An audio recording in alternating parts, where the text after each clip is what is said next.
જય શ્રી કૃષ્ણ મિત્રો.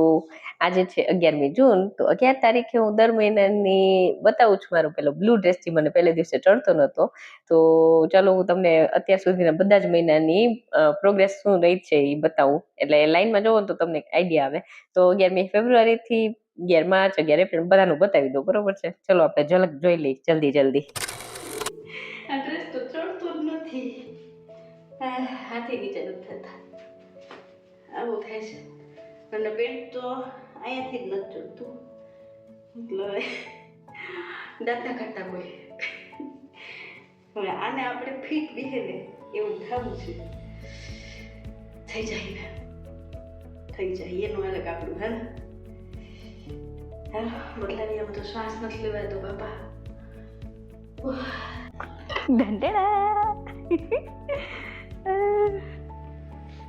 હાથ તો આમ નીચા થાય છે. આ પેન્ટ નથી થતું હજી કદાચ. આને તો મને લાગે 90 દી પૂરા થાય તેથી થાય, કારણ કે મારી કમર નથી, કમળો હે. ડ્રેસ જો મને હાથ નીચા નતા થતા એ થવા મહિના નીચા. અને હાલ એવું છે એમ, કદાચ મારે હજી કલાક પહેરવો હોય તો આમ શ્વાસ લેવાય. સારું ના દેખાય એટલું ફિટ એટલે ના પહેરું, પણ ફિર બી ચડી તો ગયો. ઓલું ગઈ વખત નો તો તમે જોયો ને, સાઈડમાં વિડીયો બતાવ્યો એમાં.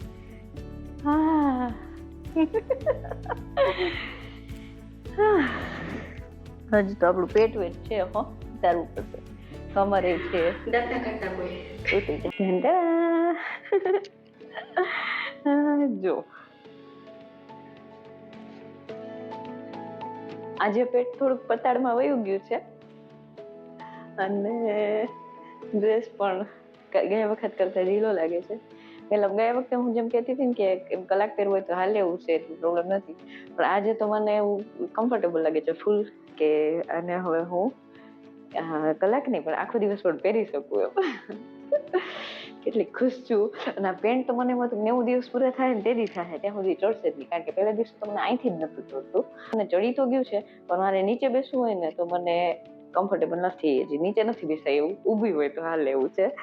હવે આજનું ટ્રાન્સફોર્મેશન, કારણ કે જો આજે એકચ્યુઅલી તો મારે છે ને 4 મહિના થઈ ગયા, પણ વચ્ચે 1 મહિનો છે ને મેં બ્રેક જેવું થઈ ગયું હતું. કારણ કે મને મજા નથી, કંઈક 10-15 દિવસ 15-20 દિવસ જેવી મજા હતી. મેં રિપોર્ટ્સ ને બ્લડ ટેસ્ટ ને કરાવ્યું હતું ને બધું, એના વિડીયો મૂક્યા છે.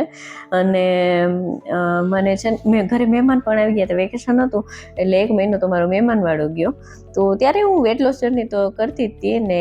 મારા નણંદ આવ્યા હતા ને ત્યારે તો મેં વિડીયો ને બનાવ્યા હતા ને ત્યારે મેં કંઈ નથી ઓલું એવું શું કહેવાય ચીટિંગ વીટિંગ કરી.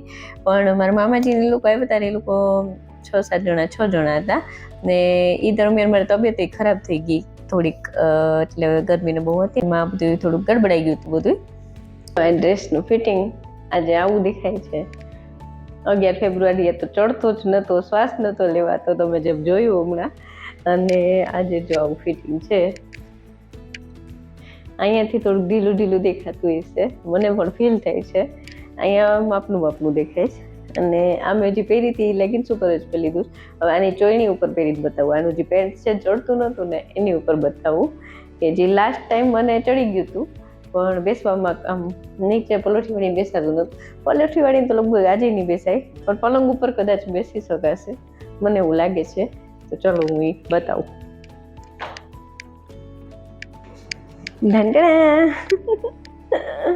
જો આજે આ ડ્રેસનું ફિટિંગ કંઈક આવું છે.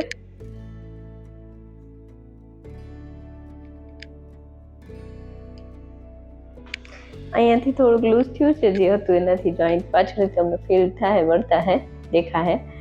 અને હજી છે થોડુંક પેટ એમ તો મારું ધીરે ઉતરી જાય હજી, કારણ કે મહિનો દિવસ મારો ચીટિંગ વાળો ગયો ને અત્યારે મસ્ત થઈ ગયો, ઢીલો ઢાલો થઈ ગયો હતા. અને આનું પેન્ટમાં હવે નીચે બેસાય છે કે નહીં જો, આટલી હાઈટનું ટેબલ હોય તો બેસાઈ જાય, વાંધો નહીં, પલંગ ઉપર તો બેસાઈ જશે. પણ નીચે પલોઠી વાળીને તો નહીં બેસાય, કેમ કે આ ભાગ હજી આટલા ભાગમાં જે આ પેન્ટ, આ ટોપ બરોબર છે, પણ આ પેન્ટ છે ને બહુ ટાઈટ છે. ટોપમાં વાંધો નથી, ટોપ તો બધી જગ્યાએથી સરસ થઈ ગયું છે, મને વાંધો નથી. ટોપમાં તો નથી, પરફેક્ટ છે. પેન્ટ નથી મજા આવતી હજી એટલું, પણ ઠીક છે. હું ખુશ છું કે મેં છે ને મારી પ્રોસેસ થોડીક ધીમી થઈ ગઈ હતી, છતાં પણ પ્રોગ્રેસ તો છે. ભલે ધીમો પ્રોગ્રેસ થઈ ગયો પણ હવે મારે પાછું એક્શન મોડમાં આવવું છે. તો હવે આજથી જ એકચ્યુઅલી એક્શન મોડમાં આવી ગઈ છું. એટલે જોવાની દિનચર્યા બતાવી દઉં તમને. અને 3 ગુરુ મંત્રો મેં જે શીખ્યા છે એ હું તમને કહીશ આ જર્નીમાં, કે જેને કોઈને વજન ઉતારવું છે ને શરૂઆત કરવી છે એને શું 3 વસ્તુ છે કે એ પકડી રાખવાની છે, છોડવાની નથી. બાકી ભલે થોડુંક અપડાઉન થાય ચાલશે, બરોબર છે. ચાલો હું બતાવું પહેલા દિનચર્યા પછી કહું. તો જોઈએ ને તમે મારી પ્રોગ્રેસ. જો આપણી ગાડી અહીંયા પહોંચી છે અને મેં ક્યારે વજન વધી ગયું તોય ખોટું છુપાયું નથી, ક્યારેક સ્ટક થઈ ગયું તોય છુપાયું નથી. ને જે કંઈ મારી જર્નીની પ્રોગ્રેસ છે એવું ઓનેસ્ટલી તમને જે કંઈ છે બતાવું છું. અને મારી સફરને હું એન્જોય કરું છું. અને હવે તો મને ઘણા કમેન્ટે કાલ 2-3 દિવસ પહેલી કોઈ કમેન્ટ કરી હતી કે તમારા વિડીયો જોઈને મારો 2 કિલો વજન ઘટ્યો. એટલે એ સાંભળીને મને એટલી ખુશી લાગી, મને મનમાં થયું કે મારો વજન સાંભળીને 2 કિલો વધી ન જાય. એટલે મતલબ મારી જર્ની ફોલો કરીને કોઈનો ફાયદો થાય છે એ સાંભળીને મને બહુ ખુશી લાગી. તો ચાલો આપણે બધી બહેનપણીઓ, આપણે બધી સખીઓ સાથે મળીને આ જર્નીને એન્જોય કરીએ અને એકબીજાને હેલ્પ કરતા રહીએ, બરોબર છે. કારણ કે મને પણ મારી જર્નીમાં ઘણા કમેન્ટ્સ ઉપરથી હેલ્પ મળી છે કે 32 ફોર્મ્યુલાનું જેમ મને ખબર નથી. એટલે અને હા, જો યાદ આવ્યું કે ચલો મેં તમને કીધું ને વિડીયોમાં હમણાં કે હું ગુરુ મંત્ર કહીશ 3. તો ચાલો એની વાત કરું. જો પેલું છે કે કન્સિસ્ટન્સી, સાતત્યતા અને ધીરજ, પેશન્સ, બરોબર છે. કારણ કે આપણે છે ને વજન ઉતારવું છે કે એક દિવસમાં તો વધ્યું નથી તે એક દિવસમાં ઉતરવાનું, બરોબર. આ એક થોડીક લાંબી સફર છે, લાંબી પ્રોસેસ છે. તો એને આપણે થોડુંક લાંબા ગાળા માટેથી જ ગોલ ટાર્ગેટ રાખવાનો. ને થોડું ઘણું આમ તેમ થતું હોય તો એ આપણે આપણી જે રેગ્યુલર જર્ની છે, જે રોજ કંઈક નવું શીખીએ, નવું અપનાવીએ, એને આપણે છોડી નથી દેવાનું. એટલે કન્સિસ્ટન્સી તો બહુ જરૂરી છે. આપણે નિયમિતતા રાખીએ અને રોજે ભલે એક દિવસ વધારે સરસ થઈ ગયો તો બીજા દિવસ થોડુંક ઓછું થયું તો એને વાંધો નહીં, પણ કરવાનું કંઈક તો. એમ ઓલું કહેવાય ને, ના મામા કરતા કેણો મામા હારો, એમ.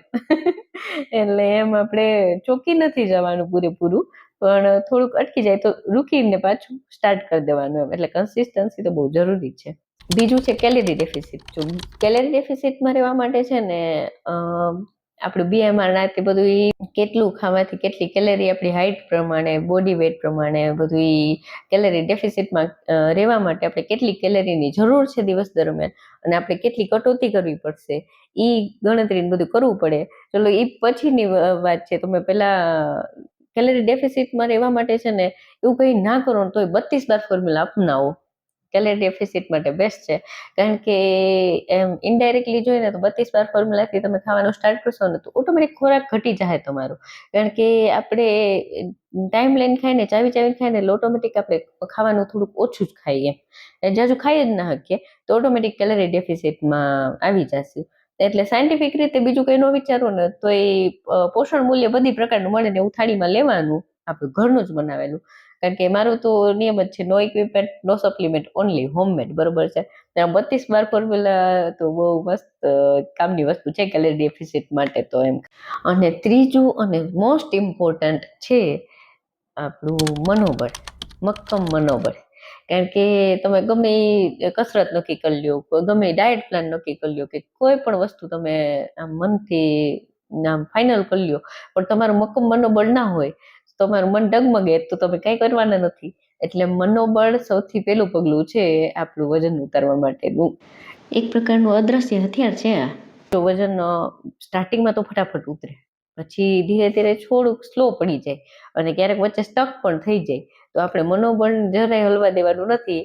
આપણે હાથ પગ માર્યા જ રાખવાના, નવું કંઈક અખતરા કર્યા રાખવાના, શીખે રાખવાનું. અને હું તો બસ જોઈ બધા પાસેથી શીખીને બધું કરીને જ અહીંયા પહોંચી છું. મને કમેન્ટમાં ઘણાએ કીધું છે, એમાંથી ને હું શીખી છું. મને કઈ અમુક વસ્તુની મને નથી પડી ખ્યાલ. અને જેમાં સોયાવડીનો પાવડર હમણાં સ્ટાર્ટ કર્યું છે, નવું અજમાયું છે, એ તો મેં ક્યાંય જોયું નતું. મેં મારી રીતે અખતરા કરીને શીખ્યું છે. તો બસ એવું હાથ પગ માર્યા રાખવાના, કંઈક કર્યા રાખવાનું. તો બધાને કંઈક નહીં તો કંઈક તો થાય ને. હાવ કાંઈ ના કરવું એના કરતાં તો કંઈક કરવું સારું ને એમ. એટલે મક્કમ મનોબળ રાખી ને આપણી રીતે ફાફા મારવાના ને સાચા રસ્તે આપણે આગળ વધવાનું છે, બરોબર છે.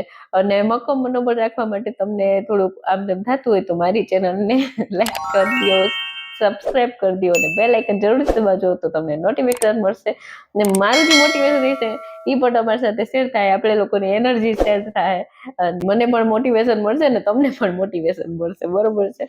આજના દિવસમાં મેં જે કંઈ ખાધું પીધું છે આમાં લખ્યું છે. આ સિવાયનું મેં 3.5-4 લીટર પાણી પણ પીધું હતું. આ અંદાજિત પોષણ મૂલ્ય દર્શાવતું કોષ્ટક છે, તમે આનો સ્ક્રીનશોટ લઈ શકો છો.